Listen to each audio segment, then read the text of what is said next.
My name is Lena Hartman. I am 29 years old, and I live in Silver Springs, California. My life had always been a roller coaster of emotions, but there was something about the way my family treated me that cut deeper than anything else. From an outside perspective, my family looked like a perfect picture of love and support. We gathered for the holidays, shared laughter around a dinner table that was always overflowing with food, and showcased our best faces for the world to see. But the truth was that I had always felt like an outsider in my own home. You see, I have a brother, and for as long as I can remember, our relationship has always been strained. He was the golden child of the family, the son who could do no wrong. Whenever I got a B in school, my parents acted like I had just committed a heinous crime. I was scolded and told that I should have worked harder. But when my brother brought home a D, my parents showered him with praise, as if he had just discovered a cure for cancer. The messages sent a clear signal: he was special, and I was merely an afterthought. The imbalance created a chasm of resentment in my heart.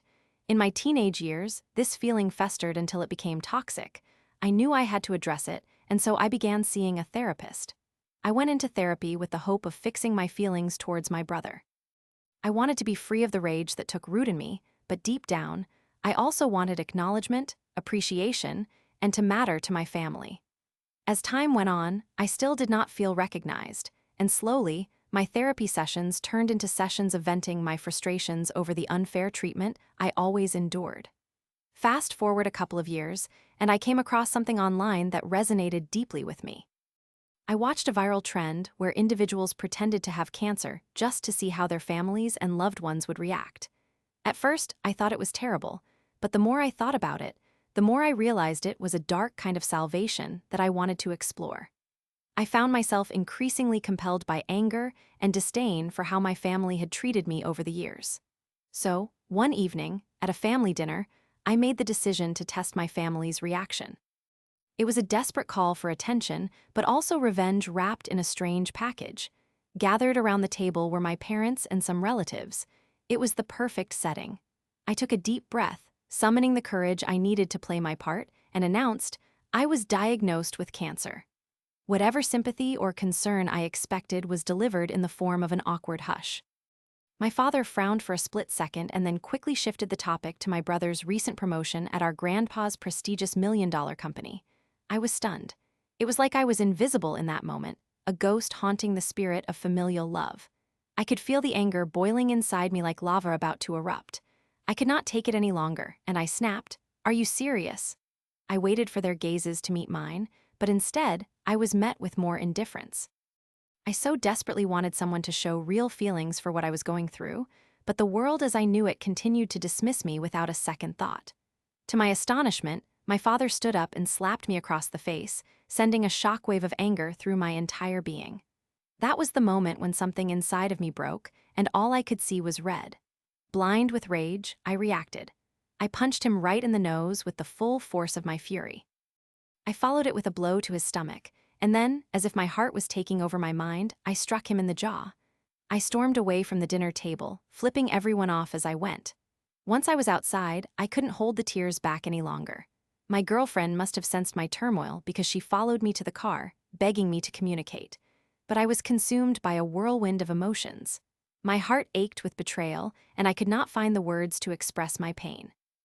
Thus, I drove home in silence, the tension thick like fog muffling any rational thoughts. When I got home, I headed straight for the pantry and grabbed a bottle of beer. The liquid burned my throat, but it was the numbness I sought. Drunk and distraught, I collapsed onto the couch and passed out. In the middle of the night, I woke with a start to notifications lighting up my girlfriend's phone. The glow drew my attention, and despite the haze of alcohol still clouding my mind, I picked it up. What I saw sent a shiver down my spine. The messages were from an unrecognized number, and they detailed a plot that made my heart race in horror. They excitedly talked about plans to steal my money and run away together. As I scrolled through the taunting texts, I connected the dots quickly. It was my brother's number, the golden child, who I had thought was my biggest enemy at the family dinner. Betrayal coursed through my veins. They were in cahoots together, and in that moment, I knew there could be no going back. I shook my girlfriend awake, my voice cracking as I declared, We are done. Pack your things, you have to leave. She sat up, looking incredulous and confused, shoving her hair back from her face. She didn't want to accept the reality of what I was saying, but I could see the cold, hard truth behind the texts. It was clear there was no trust left between us. As I watched her frantically stuff her belongings into trash bags at 3 in the morning, I felt a gnawing emptiness. When she finally walked outside and climbed into her car, I wanted to scream for her to come back, but she left anyway. I fell back to sleep that night with tears dampening the pillow, the weight of loneliness pressing down on me. Morning came like a thief, stealing my peace when I woke up to 50 missed calls and well over 100 texts from relatives. You have been cut off. You are no longer part of this family. They echoed in my mind like a broken record as I skimmed through the messages. In that moment of despair, I replied with nothing more than a single phrase: I do not care. What they did not realize was that I had always been the heart of our business affairs. I managed their insurance, ensured their rent was timely, and knew every one of their financial faux pas.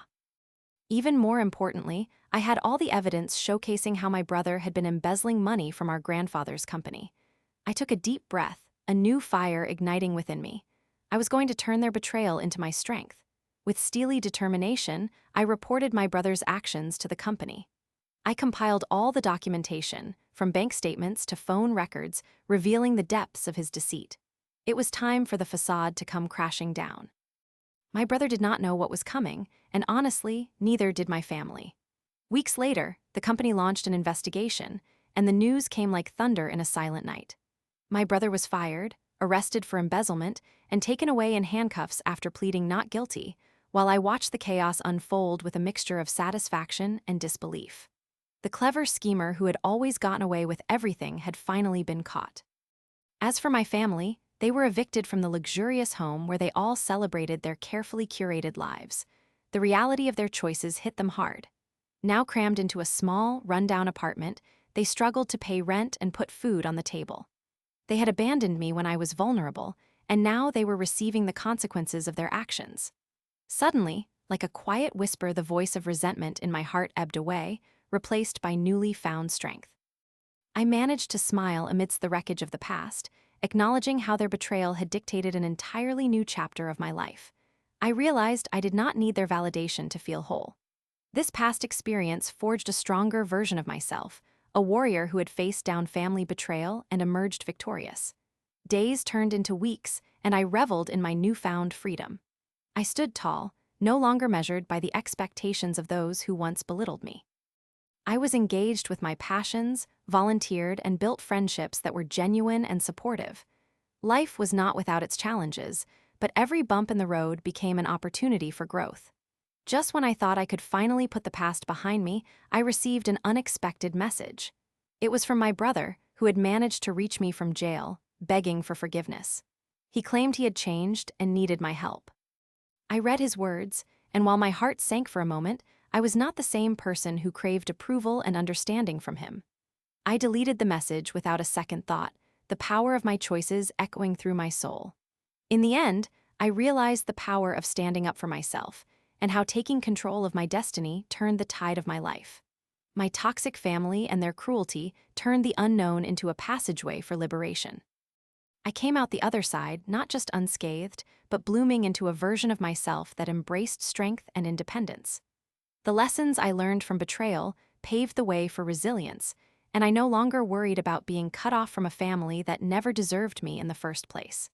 The bonds we create are not always around blood, and as I stood outside in my new life, I could feel the wind beneath my wings, finally free to soar.